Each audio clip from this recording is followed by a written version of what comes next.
नमस्कार दोस्तों, स्वागत है आपका अपने YouTube चैनल सिविल एजुकेशन में। और यहाँ देख सकते हैं जब आप ब्रेक लेने जाते हैं आपको कौन कौन सी बातें ध्यान रखनी है। आप रेड ब्रेक्स में खासकर मैं बताने वाला हूँ कि ज़्यादातर ये गांव में सिचुएशंस आती हैं कि जाते हैं तो कैसे आपको आइडेंटिफाई करना होता है कि आप कलर देख के या फिर ब्रेक को देख के आप कैसे आइडेंटिफाई कर पाएंगे कि आपके लिए ब्रेक सही है नहीं है। फिजिकल टेस्ट्स क्या हैं, ये बिल्कुल ऑन प्रैक्टिकल होने वाला है। जैसे ये वीडियो देख रहे होंगे आप, और इस वीडियो में आपको स्टैकिंग से भी जानकारी मिलने वाली है कि जब आप साइट पे जाएंगे, कंस्ट्रक्शन साइट पे, जो नए हों या फिर फ्रेशर्स हों या जो जॉब कर रहे हैं, फ्लाई एश ब्रेक के कंडीशन में भी सेम कंडीशन आती है दोस्तों कि कैसे स्टैकिंग होगी उसकी या फिर कैसे प्रॉपर आपको रख रखाव करना है, इससे क्या फ़ायदे हैं क्या नुकसान है। जानकारी के लिए और भी आपको कौन कौन से फिजिकल अपीयरेंस के लिए टेस्ट कर रहे हैं या फिर फिजिकल टेस्ट करने हैं जो आप ऑन साइट कर सकते हैं। जैसे ये देख सकते हैं दोस्तों, कलर के लिए यदि बताया जाए तो ये बिल्कुल चेरी कलर दिख रहा है आपको। ये 1 नंबर की ईंट है जो आप कह सकते हैं A क्लास की ब्रिक है। इसकी स्ट्रेंथ काफ़ी अच्छी होती है दोस्तों, और आपको भी पता है कि 3 क्लास की ब्रिक होती हैं, A B C होती हैं। अब जैसे स्टैकिंग की यदि बात की जाए तो स्टैकिंग करना क्यों ज़रूरी है।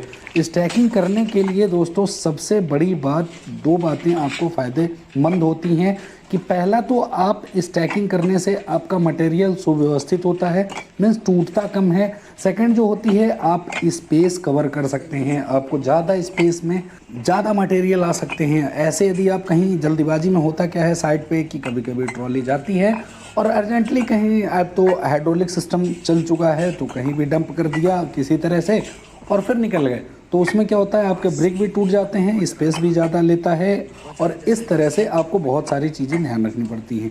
अब स्टैकिंग के लिए भी आपको 2 चीज़ें ध्यान रखनी पड़ती हैं दोस्तों कि ऐसी जगह आप स्टैक करें साइड पे कि जहां आपका कोई रास्ता हैम्पर ना हो या फिर कोई और प्रॉब्लम ना हो। और ये बिल्कुल यहाँ पे आपको देख रहे होंगे आप कि किस तरह से यहाँ पे सारे वर्कर लगे हुए हैं ब्रेक स्टैकिंग के लिए। और फिर ब्रेक कैसे लाई जाती है रोली पे, ये इनको फीडिंग दिया जाता है और फीडिंग करने के बाद स्टैकिंग की जाती है। साथ ही साथ आपको ये भी ध्यान देना होता है कि जब आप वहाँ से ब्रिक उठाएं तो कहाँ से किस तरफ से आपको आसानी रहे कि आप प्लान करके ही ये सारी चीज़ें यूज करें तो ज़्यादा बेटर होगा। सेकंड थिंग आती है कि जब आपके पास स्टैकिंग हो जाता है तो प्रॉपर शेप दे सकते हैं। आपको शेप देखना पड़ता है ब्रिक का कि कैसे होता है। साउंड देखिए किस तरह से ये मेटेलिक साउंड जनरेट करता है यदि 2 ब्रिक को आपस में आप बजाते हैं तो। इस तरह से आपको फिर वहाँ पे साइड पे देख लेना चाहिए, और साथ साथ में एज भी इसका देख लेना चाहिए आपको कि एज किस तरह का है, और प्रॉपर रेडिश कलर भी दिख रहा है आपको, प्रॉपर एज मेकिंग दिख रही है। और इस तरह से साउंड भी आप टेस्ट कर सकते हैं, वहाँ पे कलर चेक कर सकते हैं। फिर इस पे और भी फिजिकल टेस्टर्स हैं दोस्तों जो मैं बाद में लेके आऊँगा आपके पास। अब ये देख सकते हैं सामने जो ब्रिक है ये ओवरबर्न ब्रिक है, आपने किताबों में पढ़ा होगा या फिर कहीं देखा होगा आपने।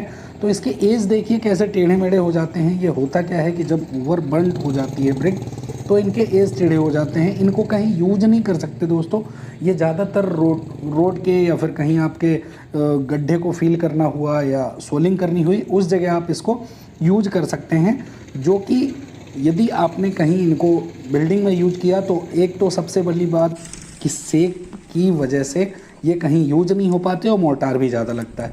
सेकंड, यदि आपने स्टैकिंग सही नहीं की तो देख सकते हैं किस तरह से डेब्रिस आपके पास जनरेट होता है। और क्वालिटी के लिए सबसे ज़्यादा ज़रूरी है दोस्तों कि आप कितना कम मटेरियल वेस्टेज कर सकते हैं, यही सबसे बड़ी क्वालिटी है। और इस तरह के डेब्रिस को आप घर में यूज कर सकते हैं फ्लोरिंग के लिए। इस वीडियो में दोस्तों इतना ही, अब मुझे विदा दीजिए।